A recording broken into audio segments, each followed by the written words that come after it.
According to box office data compiled by a Chinese-owned tracking service, the #1 movie worldwide this week is The Battle at Lake Changjin, a 3-hour-long epic about Chinese forces defeating American troops in the Korean War that was partly funded by the Chinese Communist government.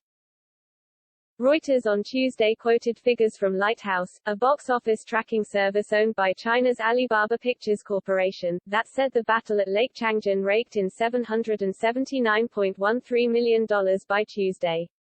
The movie was released on October 1, China's National Day holiday. That puts it ahead of current global blockbusters including the latest 007 film, and Marvel's Shang-Chi and the Legend of the Ten Rings, according to IMDb-backed movie data website Box Office Mojo, and makes it the biggest-grossing war film ever, overtaking Christopher Nolan's Dunkirk, which took in $526.9 million, Reuters noted. Newsweek noted that even more conservative box office projections see the Chinese war movie grossing over $843 million in total, which would make it the highest-grossing film of 2021, unless one of the Hollywood blockbusters awaiting release can sell an astonishing number of tickets. The Battle at Lake Changjin was given a huge push by the Chinese government and its propaganda ministries to get its place in box office history. The message that Chinese citizens, especially Communist Party cadres, have a patriotic duty to buy tickets has not been subtle. Almost half of all movie screens in China are showing the film, and it was heavily touted by state media as a National Day holiday event. It was made by 3 of China's top directors, who had a reported $200 million budget to work with and enjoyed the services of 70,000 extras for the battle scenes, so it was an easy product for the state to sell. Chinese officials made certain there will be no serious competition for Chinese movie audiences until November, when big films currently showing in American and European theaters will finally be allowed to open in China. Beijing is offering a service to The Battle at Lake Changjin's producers that many Hollywood moguls would envy, arresting critics who give the film a negative review. Former journalist Luo Changping, 40, was detained and questioned 2 weeks ago for daring to criticize the movie and its jingoistic treatment of Chinese intervention in Korea.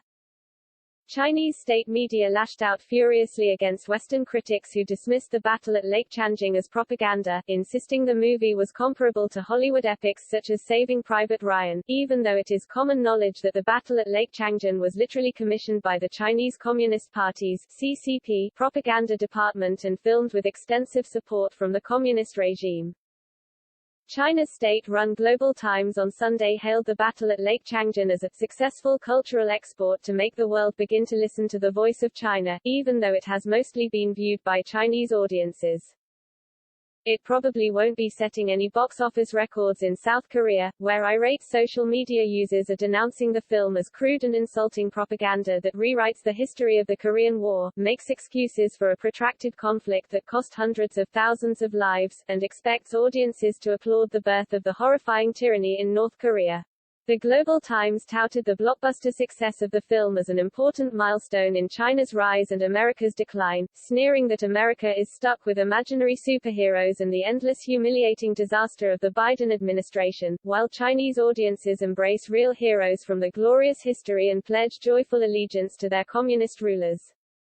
As the sneering Global Times editorial suggests, Beijing wanted The Battle at Lake Changjin to set box office records to send Hollywood a message. In the wake of the Wuhan coronavirus pandemic, China is now the biggest movie market in the world, and it no longer needs Tinseltown's blockbuster product. American film producers should therefore be extremely polite and humble when offering their movies to Chinese theaters, and they had better ensure those movies include nothing that CCP censors would find unacceptable.